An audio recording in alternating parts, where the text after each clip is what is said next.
Fala galera, mais um JMcast aqui em Campos do Jordão, temporada de inverno, um friozinho gostoso, trazendo sempre empresários reais, com resultados reais de diversos segmentos. Você que entende de restaurantes, de deliveries, trabalha para esse mercado, é fornecedor, é dono, você quer entender um pouco mais, esse é o seu podcast, porque esse meu convidado é um cara que já está nessa área há muito tempo e ele entende muito bem desse mercado de restaurantes e mercado de delivery. E por isso ele se tornou um grande mentor.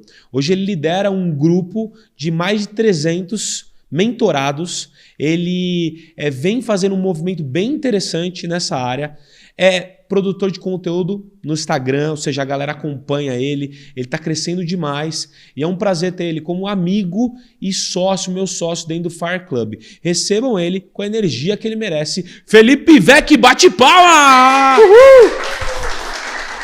Bem-vindo, meu irmão. Obrigado, meu irmão. Prazer é meu de estar aqui. Essa apresentação maravilhosa dispensou qualquer comentário, não preciso nem fazer abertura aqui. Que isso, meu irmão, você merece.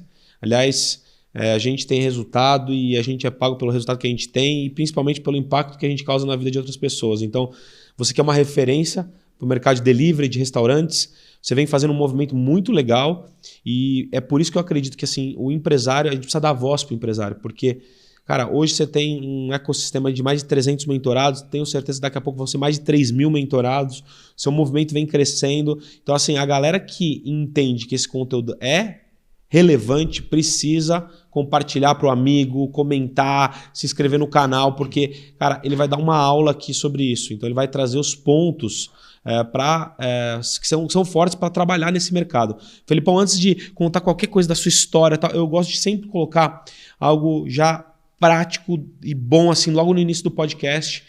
E eu queria entender para você, com você, quais são as principais oportunidades desse mercado, ou seja, quero trabalhar nesse mercado ou já estou trabalhando nesse mercado, quais são as principais oportunidades, mas também quais são os principais desafios? Vamos lá. O food service, cara, ele ainda é um mercado muito amador, extremamente amador. As pessoas elas entram no food service às vezes por necessidade, às vezes por ter uma barreira de entrada muito baixa, às vezes por a pessoa cozinhar bem, ela já acha que vai se dar bem, né, no ramo de restaurantes. Então, a oportunidade que a gente tem é justamente de se profissionalizar numa área que é amadora. Então, pouquíssimos donos hoje se especializam, pouquíssimos donos hoje vão para cima e entendem que o conhecimento muda o jogo. E aí, isso é uma oportunidade imensa no food service. Você tem mercados hoje que já estão cheios de profissionais, né? No food service é o contrário. Você está cheio de amador brincando de empresa. Então, quando você diz hoje... amador, dá um exemplo de pessoas que começam assim de baixo, do zero e acham que podem entrar nesse mercado e entram sem saber, sem ter conhecimento. Legal. Um dos pontos cruciais assim do food service, né? A margem é muito baixa, então qualquer tipo de falha na sua operação já te leva ao prejuízo. E aí um exemplo muito claro é porcionamento. Porcionamento para a gente que é profissional é uma coisa muito simples, né? Uhum. Para o amador ele não sabe o que é porcionamento. E aí ele não tem padrão, então ele cozinha bem. Uhum. Só que ele cozinha bem alguns dias do ano. E você vai perceber que num dia específico ele cozinhou mal porque ele não porcionou, ele não padronizou as receitas. E aí o que acontece com esse cara? Ele começa a pesar a mão nos ingredientes para agradar o cliente e ele vai chegar no final do mês e está com rombo. Então isso é básico do amadorismo. Caraca, isso é muito básico. E eu sempre, quando eu vou pedir assim, eu vou lá no delivery, lá no shopping, eu vejo a pessoa colocando a quantidade certinha, eu falo, mano, coloca um pouquinho mais, coloca um pouquinho mais, mas isso é uma estratégia, né? Não é nem estratégia, é uma necessidade. Porque é um nicho onde, diferente da prestação de serviço, por exemplo, que você tem um markup mais alto, o food service você tem uma margem muito baixa. Então, esse a mais que você pediu para o operador colocar lá, se ele realmente colocar, você está tirando a margem do dono. Caramba. Então, a estratégia de usar um cupizinho medidor ali para medir a quantidade do salmão que você pediu no poke, cara, isso daí é crucial para você ter lucro no final do mês. E às vezes parece tão pequeno esse detalhe, mas o resultado é tão grande no final, né? Exato. Quais são os maiores desafios, Felipão, que as pessoas que entram nesse mercado elas encontram? Elas não têm conhecimento sobre porcionamento? Tem algum outro desafio que você fala, poxa, quando eu olho para isso, eu mudo essa jogada, o meu mentorado já muda o jogo dele? Um desafio grande que o dono de restaurante tem é fazer marketing. O marketing hoje, ele acabou se tornando uma coisa muito importante por conta da concorrência. Como eu te disse, barreira de entrada baixa, tem muita gente fazendo.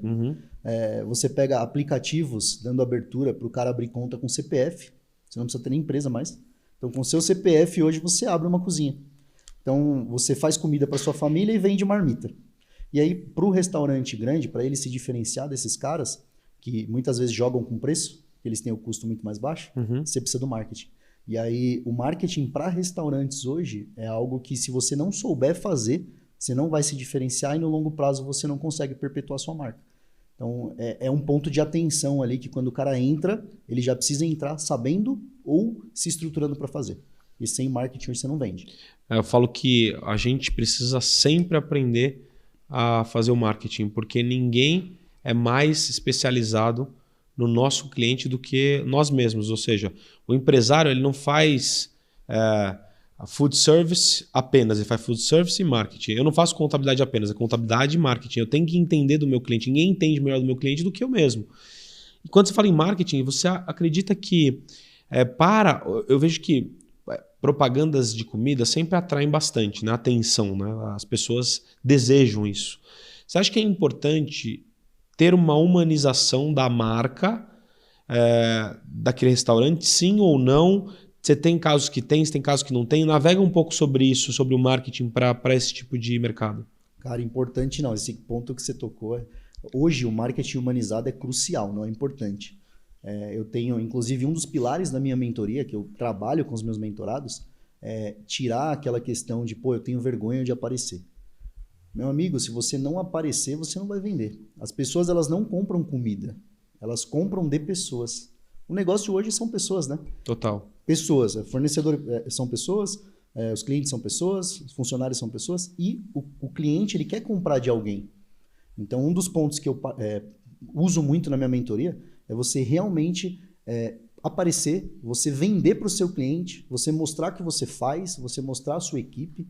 A humanização hoje passou de ser importante, hoje já é crucial. Se você não humanizar, você vai vender menos do que quem está humanizando. Então, você vê essa diferença? Às vezes você tem produtos similares, assim, de food service similares, mas um humaniza a marca e outro não. Você tem esses comparativos? Total. Que humanizam normalmente tem mais resultado? Total. Eu tenho um exemplo para dar, um mentorado meu, que ele entrou na mentoria em novembro e é um restaurante nordestino. E a comida nordestina, a culinária nordestina, ela já remete ao lance afetivo, né? Total. E eles não tinham essa questão de humanização. E aí, o que a gente trabalhou com eles? Eles faturavam R$80 mil no início, em novembro isso. E aí eu lembro muito claro que na nossa call de fechamento ele falou assim, Felipe, se eu fechar com você, você consegue fazer eu faturar R$100 mil? E eu falei para ele, com a qualidade da comida que você tem e do apelo do seu storytelling, 100 mil para mim é pouco. Foi o que eu falei pra ele. Legal. E aí a gente começou esse apelo de humanização porque a mãe dele tinha vergonha de aparecer. Ela não aparecia. Não dá. E ela é a cara da marca. E aí quando ela começou a aparecer, isso deu um turnaround na empresa deles absurdo, assim. Eles saíram, pra você ter ideia, no primeiro mês de mentoria eles faturaram R$100 mil. Caraca. No primeiro mês. Hoje eles já estão batendo R$500 mil. Isso de novembro para cá. E a humanização foi praticamente, imagina, 100% do crescimento ali. Os caras vão no restaurante hoje para ver ela. Nossa. Eu vi ela na rede social, posso tirar uma foto? Olha que legal, né? Como que gera conexão. Até por todos os mercados que a gente navega, até pelo nosso próprio mercado, a gente também não humanizava a nossa marca. A gente começou a humanizar depois de 2021. Então isso trouxe muita relevância para a gente. E hoje a gente vê isso tão importante, como você está falando no mercado de food service, que não só eu, a Carla, mas a gente tem um time hoje, deve ter mais ou menos umas 15 pessoas no Serac, que humanizam a marca do Serac. E isso é importante. Quanto mais pessoas estiverem falando da marca humanizando, eu entendo que a gente que se emociona, ou seja, a gente se conecta pela emoção. Somos seres emocionais que pensam, não seres racionais que se emocionam. E por isso que a gente se conecta muito com as pessoas. E achei fantástico isso. Uma coisa que também eu vejo, e eu imagino que você trabalha, você me corrija se eu estiver errado, eu vejo às vezes um potencial bom em alguns restaurantes ou em alguns mercados de alimentação, assim, de lugares de alimentação, mas que tem fotos ruins. Ou seja, você olha e fala assim, cara, o produto é muito bom. Aí você vai na rede social, a foto tá péssima, ou seja, o cara não tem aquele cuidado. Como é que você, quando você pega um case desse, como que você trabalha? Cara, na verdade a gente tem os dois pontos. A gente tem isso que você falou, esse exemplo é clássico, existe. Existe o inverso também, onde você vê as fotos, é um negócio sensacional e quando você vai você se frustra. Isso existe também.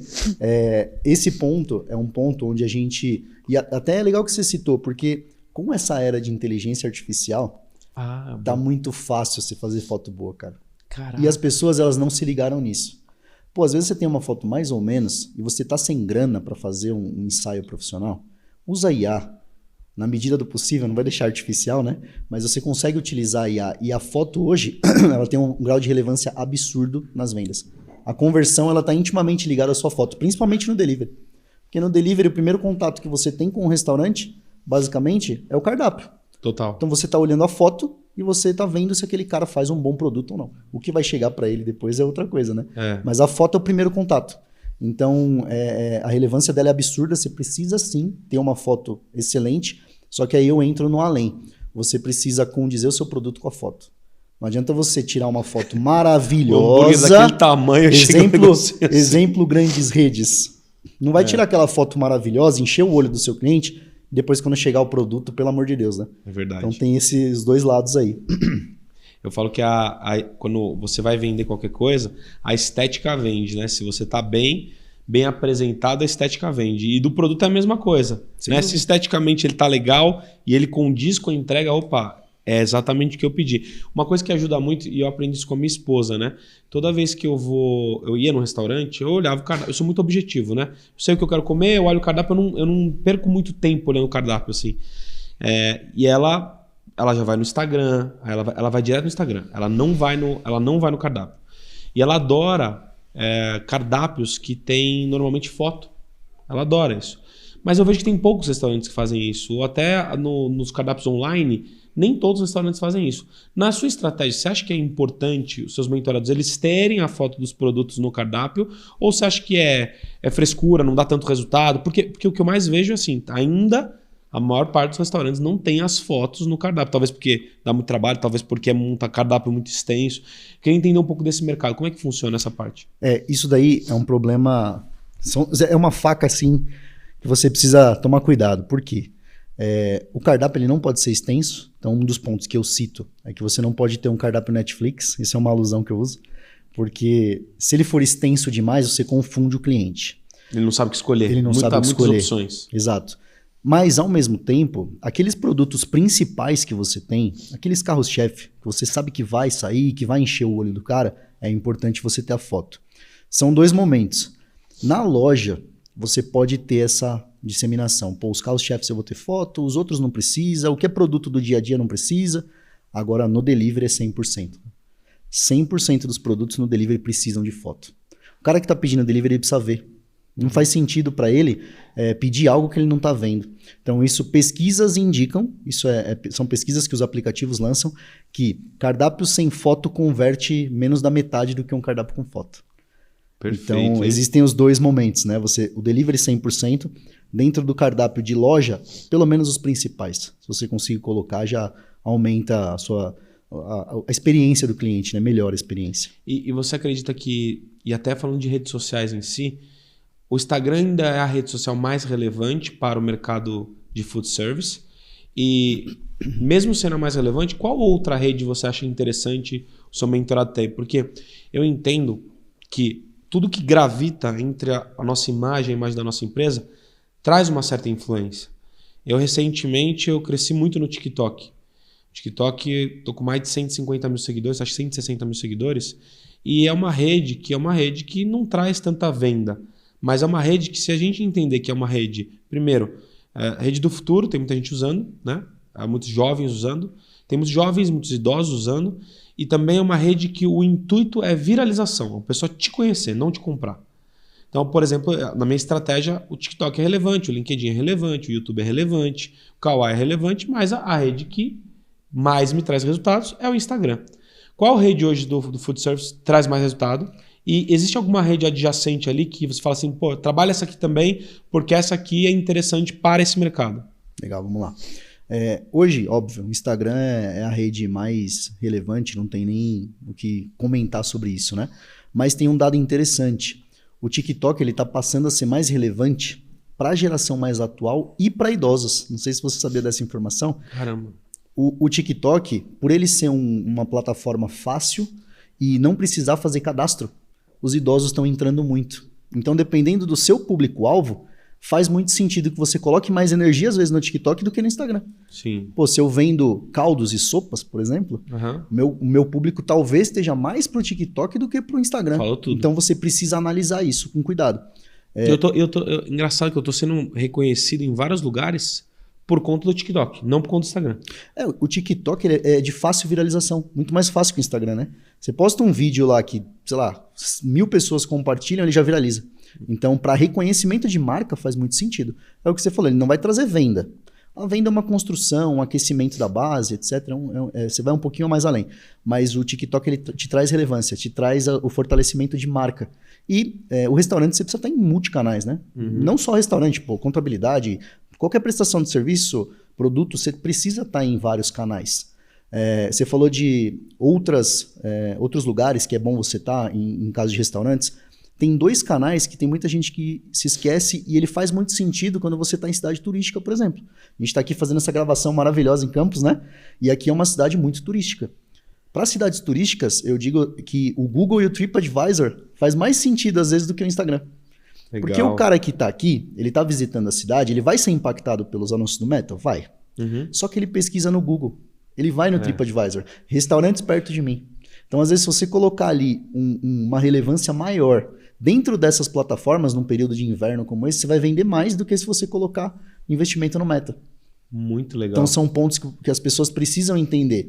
Por isso que é legal você entender do seu negócio, onde você está, qual o seu público, e você estudar bem os canais, que é justamente para você explorar ao máximo aí o que as redes podem te proporcionar de anúncio, né? Cara, você tá me dando até vontade de empreender nessa área. Bora. Você vê como é importante você ter um mentor, né? O Felipe, ele é um grande mentor, ele mentora food service, ou seja, ele mentora esse ramo de alimentação e tudo que ele tá falando aqui faz sentido e é uma mentoria para você. Então, Felipão, qual que é o seu... Onde que a pessoa te encontra? Qual que é o seu Instagram? Instagram, o Felipe Vec. O Felipe Vec soletra? VE2CHI. VE2CHI. Segue ele lá, manda mensagem para ele. Por menor que você seja, ou até maior que você seja, o cara tá arrebentando, tá mentorando. O Instagram dele é super... tem muito conteúdo, é super relevante, é engajado. Então ele vem crescendo e você precisa conhecer ele.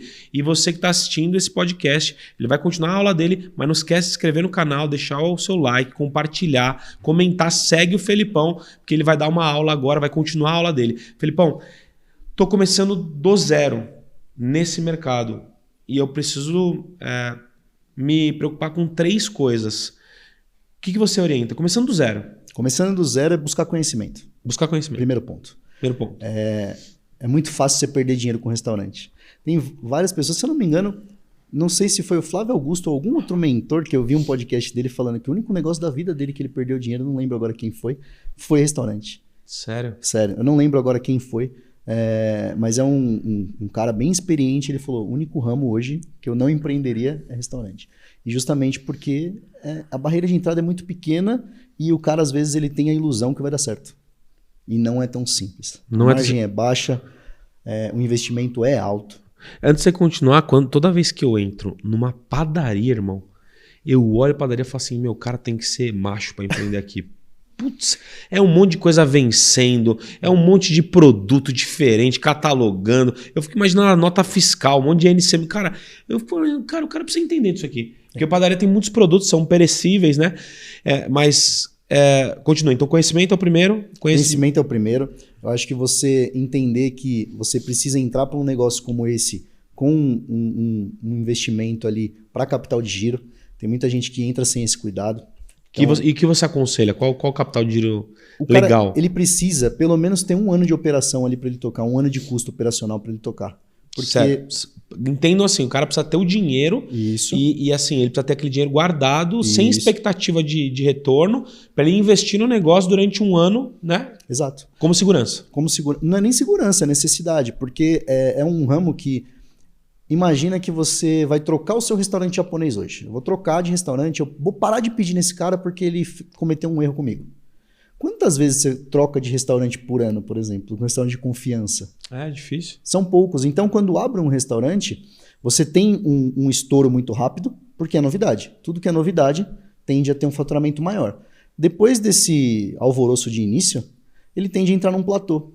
E aí o cara, às vezes, ele se iludiu com o primeiro, segundo mês, porque o negócio explodiu, e ele começa a gastar. Ele se esquece que ele precisa do capital de giro ali.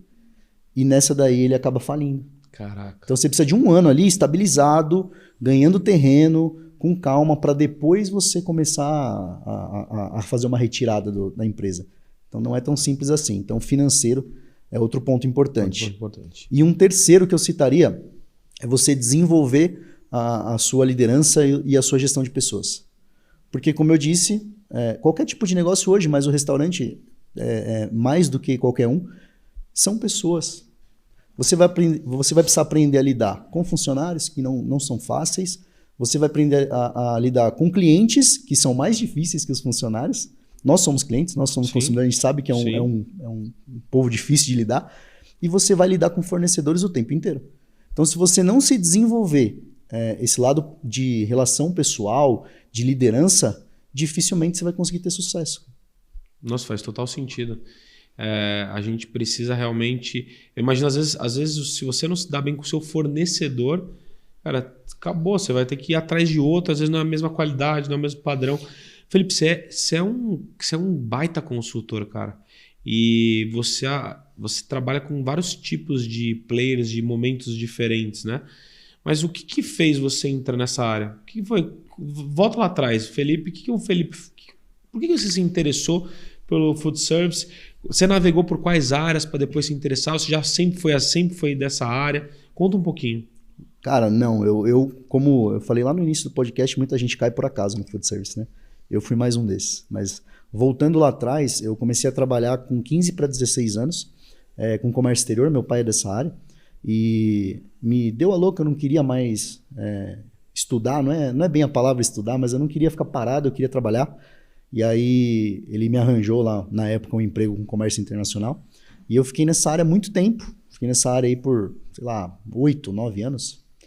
E cresci bem na área, me estruturei, mas eu sempre quis empreender, sempre foi meu querer ter meu negócio. E já tinha um certo conhecimento, já tinha ali uma base, já tinha dinheiro guardado, resolvi empreender no ramo de comércio exterior. Então abri uma importadora e exportadora. E aí foi numa época conturbada de governo, a gente quase não tem épocas conturbadas de governo, você que trata de contabilidade e tributo. O tempo todo. E aí foi numa época onde o dólar explodiu, um governo que deu uma travada nas importações, e eu tinha acabado de abrir. E aí quebrei, literalmente quebrei. E aí me vi numa situação onde tinha acabado de começar a morar junto com a minha esposa. A gente começou a se desenvolver como empresários na época, o negócio quebrou, a gente perdeu tudo que a gente tinha guardado. E agora, o que a gente faz? E aí a barreira de entrada do food é baixa. Pô, cara, vamos para esse negócio? Porque comer, todo mundo tem que comer. Não é possível, não existe crise para comida, né? E na época a minha mãe deu uma força, ela me deu um carro que ela tinha, falou, ó, vou financiar um carro aqui, você paga a parcela, se vira para pagar a parcela, eu vou te dar ele, você começa com isso. Era um Fiestinha 2000 e pouco, falou, toma aí o carro na sua mão, vê o que você faz e você vai pagar a parcela do meu carro. Que ano foi isso? 2000. Quantos anos você tinha, mais ou menos? Cara, eu tava com 24 para 24 anos, legal. 24 para 25 anos. E aí eu falei, cara, vamos para cima. Vamos embora, vai dar certo, tem que dar certo. O empresário, ele tem que pensar que vai dar certo. Se ele pensar no IC, já parou. Então, vai dar certo. Vai dar certo. E aí, com esse dinheiro, a gente comprou um food truck na época. Uma Sprinterzinha 2x2, pequenininha. E aí, a ideia foi, cara, eu preciso colocar num lugar onde tenha fluxo. Porque eu preciso começar ganhando dinheiro, meu amigo. Se eu não ganhar dinheiro, eu não pago a parcela do carro da mãe. E eu tinha feito faculdade na Universidade de São Caetano. Eu via que lá tinha uma necessidade muito grande por comida. Lá só tinha aquele salgado, sabe aquela coxinha que você morde e você fala, não tá estranho? Era isso que tinha. E aí eu falei, é um gap, é um oceano azul que tá aqui. Legal. Achamos um ponto lá, colocamos. E eu sempre fui o cara de fazer amigo, da roda, de conversar, de todo mundo. Do relacionamento. Relacionamento. Você tem cara de ser o cara do fundão. Cara, sempre. Sempre. Sempre, sempre. Esse cara do fundão, pô, o cara do fundão tem que ser valorizado, meu. Porque o cara da frente, ele vai normalmente trabalhar pro cara do fundão. Isso aí. É o relacionamento, mano, não é verdade? Pô, a sociedade valoriza o cara que tira 10, mas na hora do vamos ver, o cara do fundão que organiza a festa, que organiza a galera. Esse cara tem potencial. E o mais engraçado, na faculdade, eu era aquele cara do fundão que ia pro bar, tomava uns 4 litrão antes da prova. Quando chegava na prova, tava já daquele jeitão e tirava uma nota maior que o pessoal da frente. Caraca. E ninguém entendia nada. E aí tinha matérias que eu fazia a prova de 4, 5 pessoas. Então eu criei essa rede de relacionamento dentro da faculdade. Muito e eu bom. me aproveitei disso para trazer pro meu negócio. Então desde o primeiro dia, a gente nunca teve um dia vazio. Nunca teve. Primeiro dia de lançamento foi fila de espera. Tipo, filona assim pra pedir a nossa culinária japonesa, né? Então, pô, quero um temaki. Eu quero comer o temaki do VEC. Temaki do VEC. Temaki do VEC. E aquela filona lá e começamos. E, cara, deu muito certo. Em 2 anos a gente saiu do food truck pra loja física. Na loja física, a gente tem uma loja pequena. Uhum. Então, qual que foi a minha lógica? Ou eu preciso crescer estrutural, ou eu preciso ir pro delivery. O delivery é uma escala que você não precisa de espaço. Então, esse é o ponto de virada aí do nosso negócio. E eu comecei a estudar delivery. Estudar muito forte delivery. Tendência de China, tendência dos Estados Unidos. Estudar mesmo, forte. E nisso veio uma coisa que a gente não se orgulha de falar que foi bom. A gente não se orgulha disso, tá? Mas que foi um momento chave na nossa empresa, que foi a pandemia. Porque a pandemia ela chegou no food service num momento onde quase ninguém estava preparado. A maioria dos restaurantes, e principalmente japonês, eles estavam mais preocupados com a experiência de salão do que com uma embalagem, com uma agilidade, com uma logística. E a gente estava totalmente preparado. Então a diferença do conhecimento que eu te falei lá atrás é essa. Se você busca conhecimento antes da crise, a hora que a crise chega, você nada de braçada. E aí quando a crise veio, a gente já estava muito preparado, então fechou, todo mundo fechou. Enquanto os restaurantes estavam correndo atrás do rabo, o que a gente vai fazer? Meu Deus, a gente estava vendendo triplo, quádruplo. Então nosso faturamento saiu de um patamar e multiplicou por 5 durante a pandemia. E nisso daí, para chegar no ponto da mentoria, já são mais de 10 anos nessa história, né? A gente começou a perceber que o dono de restaurante ele é muito solitário, cara. É um nicho muito solitário. O empresário já é solitário, então o dono de restaurante mais ainda. Desculpa. O restaurante tem um ponto onde todo dono se acha concorrente. Então, diferente quando você vê advogados, por exemplo. Os advogados são colegas. Somos colegas. Eles podem ter uma rivalidade ali dentro, mas são colegas. Eles se ajudam, ligam pro outro. Como é que eu faço tal coisa? O dono de restaurante, ele se vê como concorrente. Ele acha, por exemplo, que se o cara da pizzaria ligar pro do japonês e se ajudarem, vai cair as vendas. Então, eles têm essa visão ainda muito arcaica. E aí eu percebi que esses caras eles estavam perdendo venda por falta de conhecimento e porque eles são solitários, eles não querem pedir ajuda. E aí eu comecei a ir para essa parte do delivery. A maioria dos mentores de restaurante hoje, eles focam em experiência de cliente, de salão, arquitetura, prato bonito, gelo seco. Eu foco em outro ponto que ninguém estava enxergando. Eu olho para o ponto onde você consegue escalar o seu negócio com uma estrutura muito pequena, com poucas pessoas, que hoje em dia a gente está com uma escassez muito grande de mão de obra. Então eu olho para esse oceano azul que pouca gente viu antes da pandemia. Vai a fundo nisso. Escala. Como que você mexe no ponteiro do cara da escala? Basicamente, o delivery é um negócio que se você estiver numa região com uma geolocalização privilegiada, e hoje em dia, se você está em capital, a maioria das capitais tem localizações privilegiadas na questão de habitantes, né? Então, São Paulo, Rio de Janeiro, Salvador, você tem ali, dentro de um mapa ali da cidade, você sabe onde está o mapa de calor do delivery. Que é onde tem mais gente, basicamente, tá? Para quem não... para não ficar falando bonito, onde tem gente. Então, e aí se você vende almoço, tem que ter gente no almoço. Se você vende jantar, tem que ter gente no jantar no seu bairro, tá? Se você tiver isso, Johnny, você já está 90% à frente da sua concorrência. Porque a maioria vai pelo aluguel. O cara não pensa em estratégia de escala. Ele não pensa, eu preciso estar no centro do mapa de calor para distribuir para o máximo de pessoas possíveis e eu vou diluir meu custo fixo com venda. Isso daí sou eu, profissional, pensando. O amador, na maioria das vezes, ele pensa, qual que é o valor do aluguel? Ah, eu não aguento. E aí ele vai para uma região periférica, onde ele não vai ganhar escala, e ele não vai conseguir vender mais do que eu, que estou numa região do mapa de calor. Entende? Então isso é a escala. E onde eu mexo no ponteiro do cara? O delivery hoje, ele exige muito menos mão de obra do que o salão. Vocês já foram para salão? Vocês já foram no restaurante salão? Quantos garçons você vê lá? Um monte. Quantos cumins você vê lá? Quantos caras para limpar a mesa? Um monte. Quantos faxineiros? Um monte. O delivery não precisa de nada disso. Eu só preciso de uma pessoa montando o prato e embalando. Então, numa operação, vou dar exemplo em números, uma operação para faturar R$1 milhão em salão, ele vai precisar de 50, 70 pessoas. No delivery, 20, 18. Legal, hein? Aí eu tenho um custo muito mais baixo. Óbvio, o markup do delivery é mais apertado por conta de embalagem, logística, etc. Só que você também não tem aquela responsabilidade de estar causando uma experiência magnífica, de, o tempo inteiro eu preciso estar correndo no banheiro para ver se o banheiro está limpo, o meu cliente... Eu tenho menos dor de cabeça, um custo menor e uma possibilidade de escala maior. Nossa, cara, eu preciso te indicar para um restaurante, cara, que eu sou muito fã, gosto muito da comida, mas os caras, e é caro, tá? E quando eles vão mandar, é tão tradicional, é japonês e é tradicional, que quando eles vão mandar lá no delivery para minha casa, eles mandam uma sacolinha de mercado feia, uma feia. Eu vou te indicar para esse restaurante para ver se você consegue fazer um approach lá. E também eu sempre uso essa história, né? Toda vez que eu ligo para lá, e eu sou animado, né? Sou energético, né? Eu ligo, boa noite, tudo bem? Aí o cara atende assim e fala assim, boa noite. Aí eu falo assim, cara, eu queria fazer um pedido. Pode falar.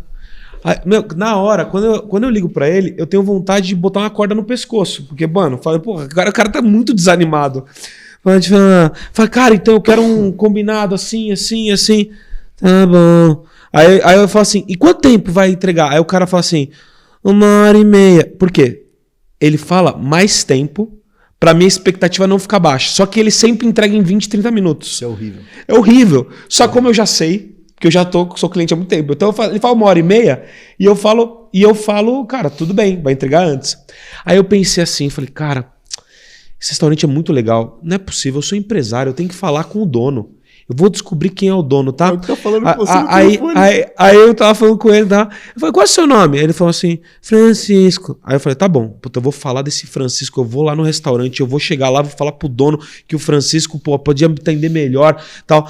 Aí eu cheguei lá um dia, fui jantar com a minha esposa, aí tinha um cara lá, né? Um garçom, eu falei assim, cara, como é que chama o dono? Aí o cara, Francisco. Eu falei, ferrou. Agora já era. Já era. Falei, já era, é o dono que tá me atendendo. Cara, mas eu vou te indicar pra esse cara lá. Show. Eu posso entregar um ouro? Pode, você vai. Você levantou uma bola, eu vou ter que entregar um ouro. Vai, aqui. corta. Você levantou. Corta, vai. Isso daí que você falou do tempo, cara, é uma estratégia que eu uso, inclusive, na minha mentoria, e eu vou te explicar o porquê. A maioria dos restaurantes, ele tem essa capacidade de evitar frustração, e aí ele tem medo do tempo de entrega. E aí o que acontece? Ele tende a colocar um tempo mais alto para você não se frustrar. Só que automaticamente ele vende menos. Tem uma pesquisa, cara, que até o iFood lançou, que 80% das pessoas entrevistadas ali num evento já disseram que deixaram de pedir num restaurante por conta de tempo de entrega. 80%. Imagina que todo mundo que está nessa sala aqui, ó, 80% daqui já deixou de pedir num restaurante por conta do tempo alto. Um dos filtros mais utilizados hoje é tempo de entrega, né? E aí, qual que é a estratégia que eu uso na minha mentoria? Que isso é ouro, tá? Já vou falar. É ouro. É ouro. É pra anotar. É pra anotar. Ouro, vai. É ouro. Isso aqui é dica grátis.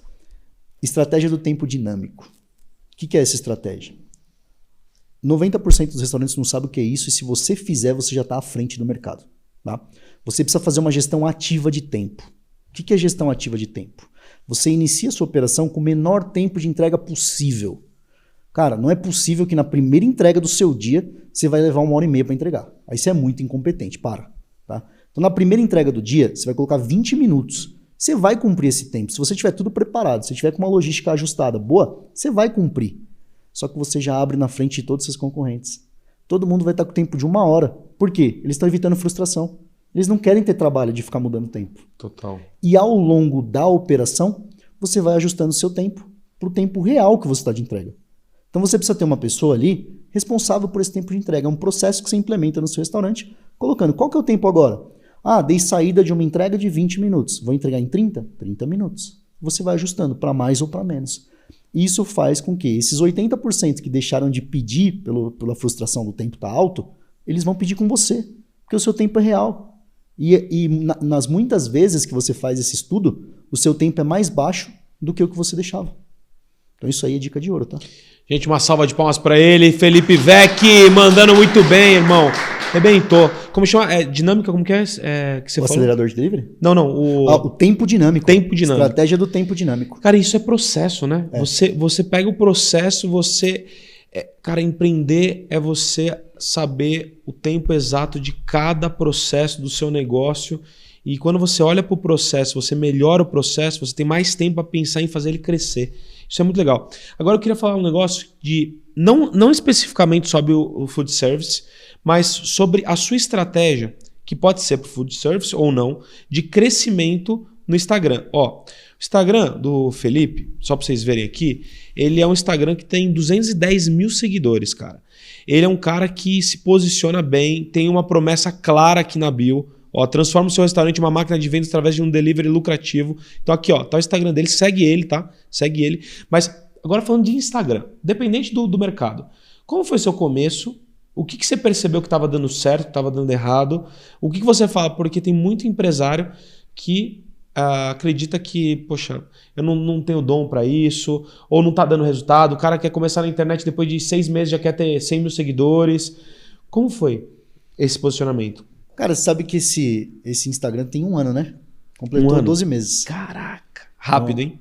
Essa conta era nova, não existia. A gente começou ela realmente para isso, para mentoria, né? E ela tem 1 ano. E esse desenvolvimento, ele entra na questão de buscar conhecimento. Eu sou o empresário do ramo de food service entrando para o ramo de mentorias. Então, eu sempre tive muito isso na minha mentalidade. Não adianta eu tentar jogar o jogo das mentorias e o jogo da rede social de qualquer jeito. Porque eu não vou crescer, eu não vou ter relevância. Então, desde o dia 1, eu busquei um mentor de redes sociais. Inclusive, entrei por Fire por esse motivo também. Tive diversas ajudas dentro do clube também nisso. Então, isso daí mudou meu jogo, cara. Porque eu sei falar de delivery. Aqui eu estou muito à vontade, estou falando da minha área.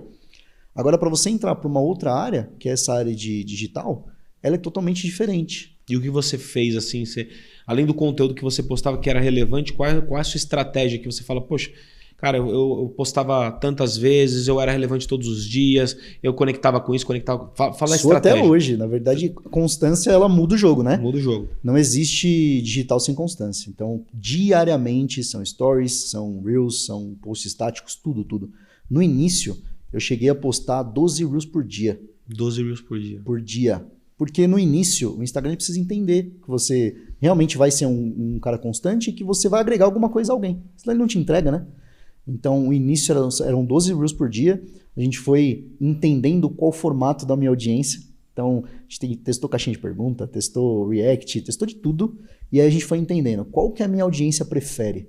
E aí a gente fez um trabalho de realmente aprofundar nesse formato. E aí foi crescendo. A gente foi crescendo. Muito legal.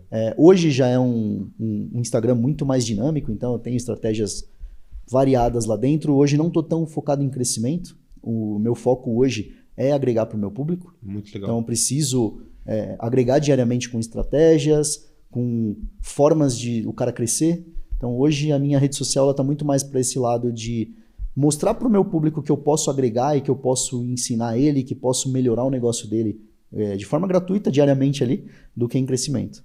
Você falou 2 coisas bem importantes para o empresário. Primeiro, probabilidade. Você testou vários formatos para chegar no formato certo e não quer dizer que esse formato certo está funcionando hoje vai funcionar amanhã. Então você tem que estar sempre testando novos formatos. E se você não é constante, principalmente intenso, às vezes você é constante, mas você não é intenso. O que é constância? 1 por dia. 1 por dia é constante, mas não é intenso.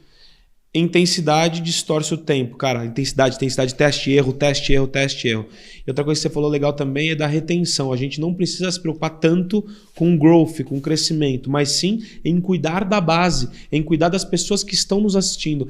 E eu falo sempre, Felipão, eu falo para as pessoas que querem entrar na internet que não se preocupe tanto em crescer o número de seguidores, mas sim em cuidar deles.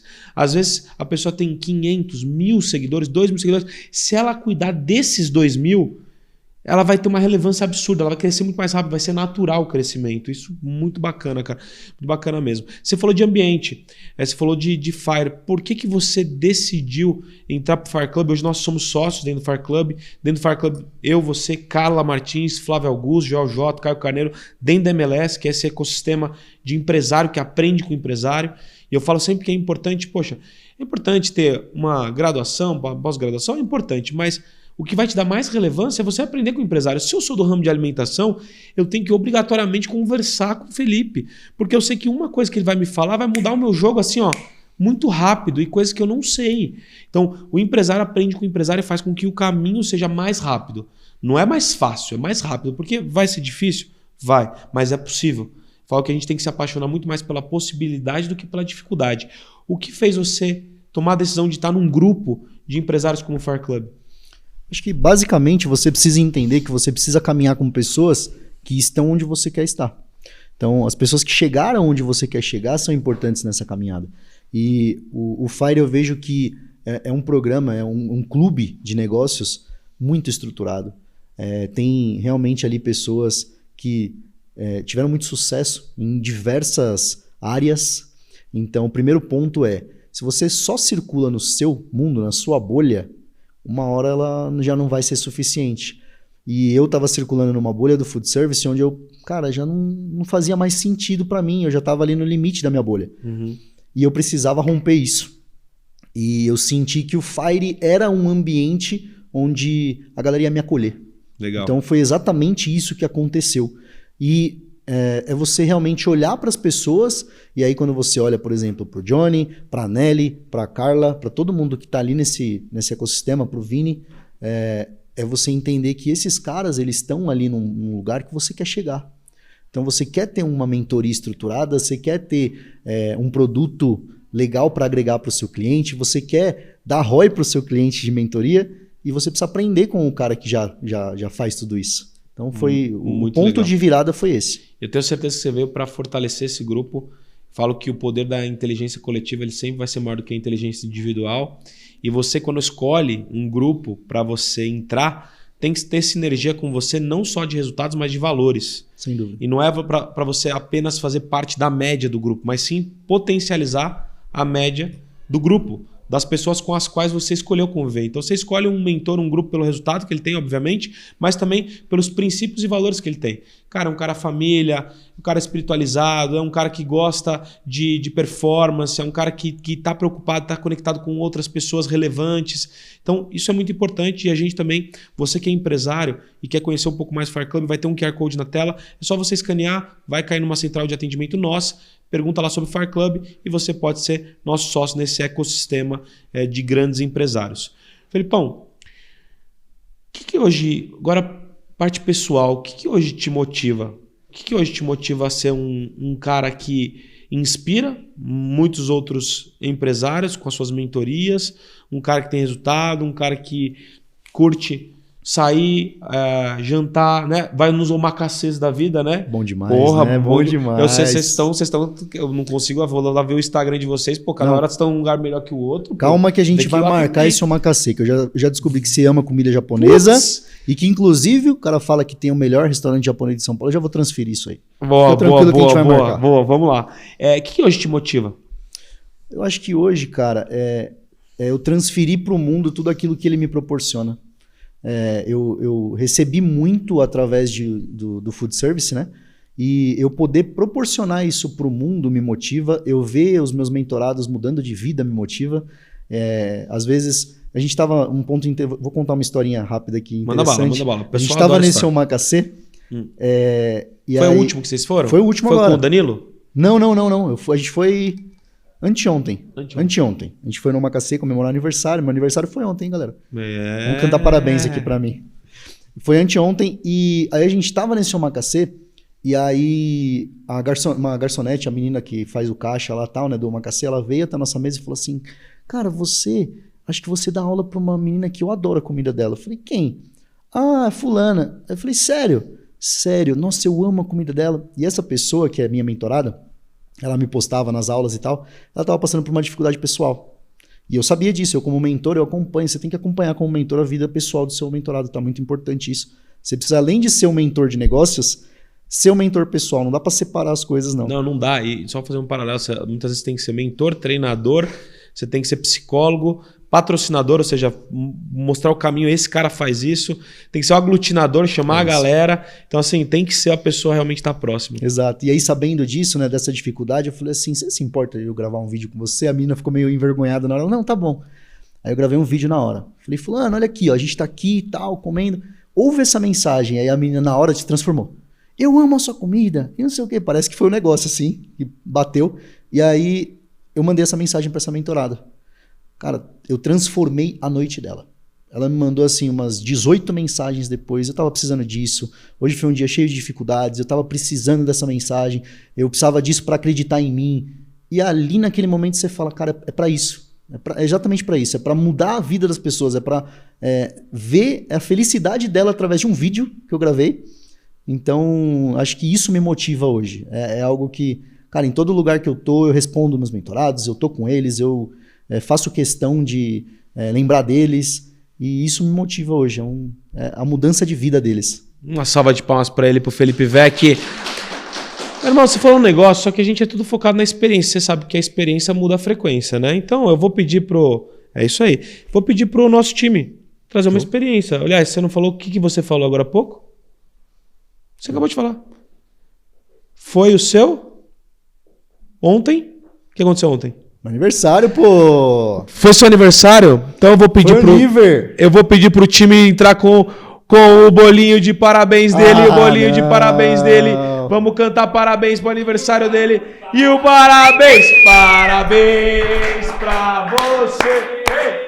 Nessa data querida, felicidades, muitos anos. E o parabéns pra você. Nessa data aqui.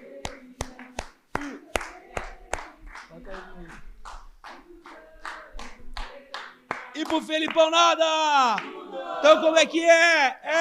É big! É hora! Timbu Felipe! Vai! Vixe, aê! Acabou de pedir 3 mil mentorados agora. Tem 300, vai para 3 mil. Exatamente isso. Putz, eu acho justo. E o Johnny e a Carla que vão me ajudar ainda. É isso aí.